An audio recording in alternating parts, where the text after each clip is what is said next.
అందరికీ నమస్కారం. Welcome to Shashi TV. నేను భాను మేకల.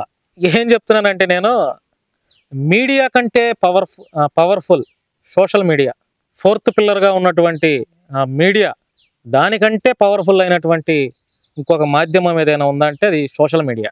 ఎందుకు చెప్తున్నానంటే ఈ మధ్యకాలంలో గమనిస్తూ ఉన్నాను. నేను కొన్ని విషయాలను గమనిస్తూ ఉన్నా.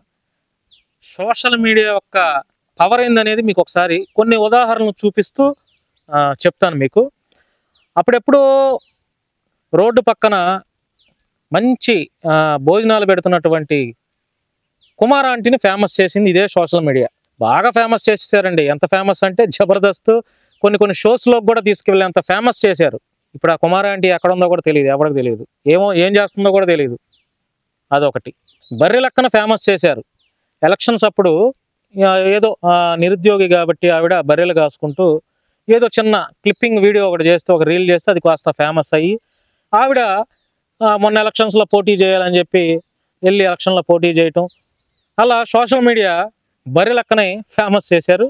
పాపం బర్రె లెక్క ఇప్పుడు ఏం చేస్తుందో తెలియదు, ఏం చేస్తుందో కూడా తెలియదు. కొంతకాలం బర్రె లెక్క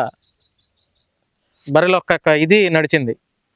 కుమార్ ఆంటీ అయిపోయింది, బర్రె లెక్క కూడా అయిపోయింది. తర్వాత అప్పుడెప్పుడు రాకేష్ మాస్టర్ని ఇదే సోషల్ మీడియా ఫేమస్ చేశారు. ఏమైంది? అడ్రస్ లేకుండా పోయాడు రాకేష్ మాస్టర్.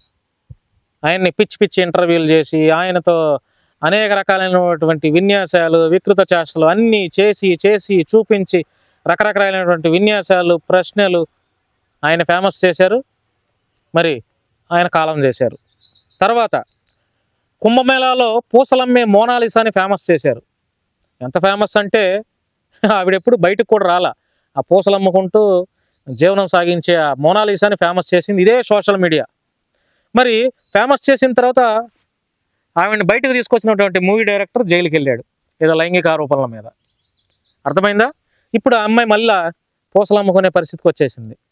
ఇదంతా social media power of social media. ఇంకా అఘోరీ గాడిని ఒకటి ఫేమస్ చేశారు. ఎంత ఫేమస్ చేశారంటే వాడే దేవత, దైవం, భగవంతుడు అన్నట్టు వాడిని ఫేమస్ చేశారు. ఇప్పుడు వాడి పని ఏమైంది చెప్పండి? ఇదే సోషల్ మీడియా వల్ల ఫేమస్ అయ్యారు. ఇదే సోషల్ మీడియా వల్ల కింద భూస్థాపితం అయిపోయారు.